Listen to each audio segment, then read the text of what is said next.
Hi everyone, good Friday afternoon and welcome to GoLocal Live. I'm GoLocal News Editor Kate Nagel. Thanks for kicking off your almost start to the weekend here with us in downtown Providence. As we do most every Friday, start with former state representative, former deputy secretary of state, now heads up Stages of Freedom, Ray Rickman, to give his big view. The person in the White House I've had more difficulty with than any of the other 8 or 9 presidents that I've been around for. When I was a kid, I met Eisenhower. My father was a chauffeur for Ray White, executive vice president of General Motors. And when I got home, and I was 5 or 6, and I told my mother that I had met Eisenhower, she had a fit. She couldn't stand Eisenhower. But all my life, you deal with whoever's in the White House, and if you don't like them, you wait, and they're gone. And that's been my attitude about Trump. 2 more years, and he'll be gone. But I watched Robert Mueller the other day, and Mueller, gentleman, scholarly prosecutor, came as close as he could come to telling us, the American people, that Donald Trump should be impeached. It's the job of the Congress. He said the FBI regulations did not permit him to indict a sitting president. He was as clear as the nose on my face. And this man has done at least 20 things that disqualify him to be president of the United States, and probably 6 or 7 acts that are indictable, and some of them grossly awful. Russians interfering with our democracy.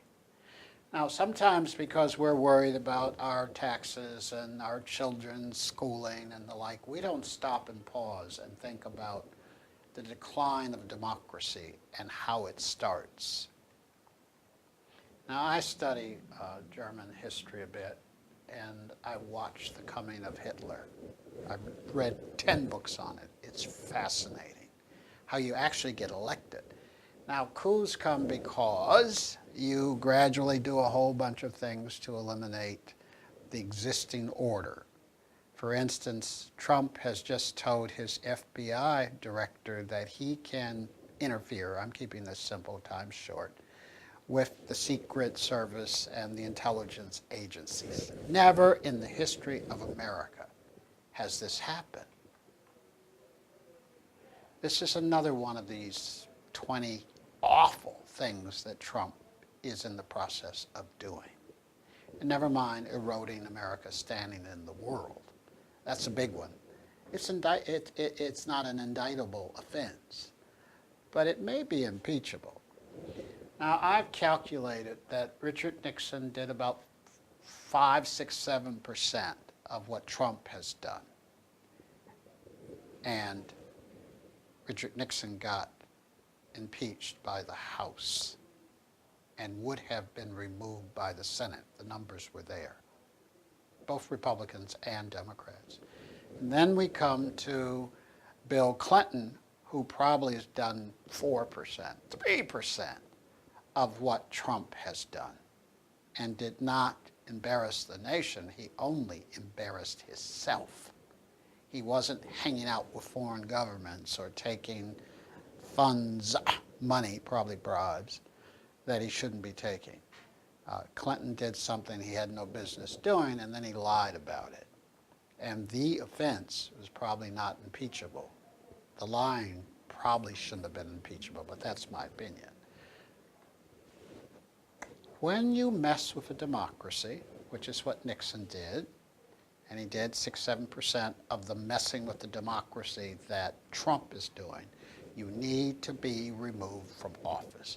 Nancy Pelosi needs to change her mind and give the House the right thought and marching orders. They will impeach him. Now we come to the Senate. In conclusion, will the Senate impeach him? No, not if this happened 2 weeks from today. 2 months from today, I don't know. But I do know this, the rule of law and the protection of the Constitution and our pride and the duty of Congress requires that an impeachment process begin. I'm willing to be wrong. They spend 2 months looking at him and decide it doesn't reach the level. Fine. But I don't think they'll find that. Take care of yourself until we talk again.